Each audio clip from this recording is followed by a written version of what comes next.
In America, our news cycle is often fraught with controversy and dispute.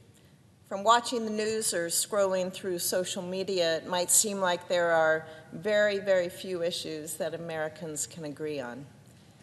It may be true that we disagree on some big issues, important issues, but behind the headlines and the social media posts, there are many things that Americans agree on. And one of those is paid family and medical leave.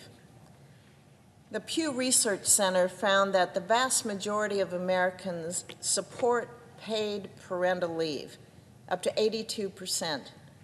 That's really a broad consensus. 85% of Americans say people should receive paid leave to deal with their own serious health conditions.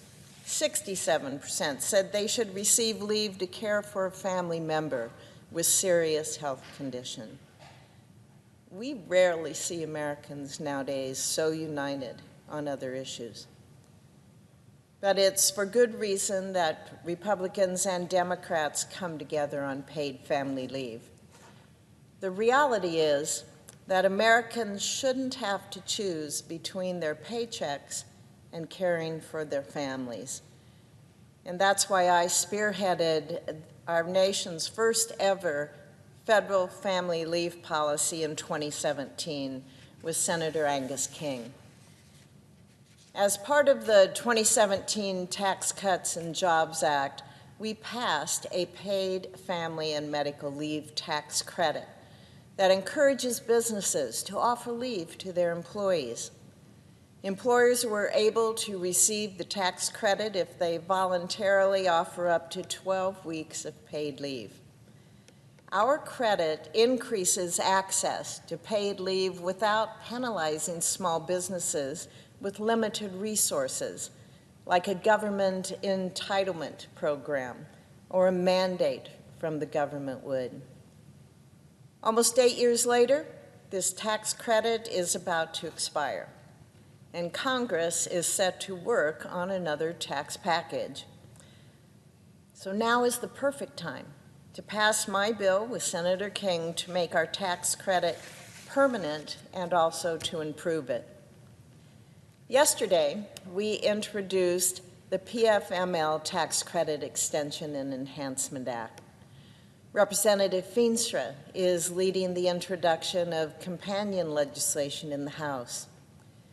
Our bipartisan, bicameral bill supports additional options for financing paid leave, such as paid family leave insurance. It also allows employers to begin offering paid leave to workers sooner after being hired. The legislation includes a strategy for educating employers and employees about the option to receive this credit, and it requires the Small Business Administration and the IRS to provide targeted outreach and assistance to those who need it. That will raise awareness of the credit, and it will expand the number of Americans who have paid leave. Passing this bill in our upcoming tax package will deliver on the promises Republicans made to the American people this past November.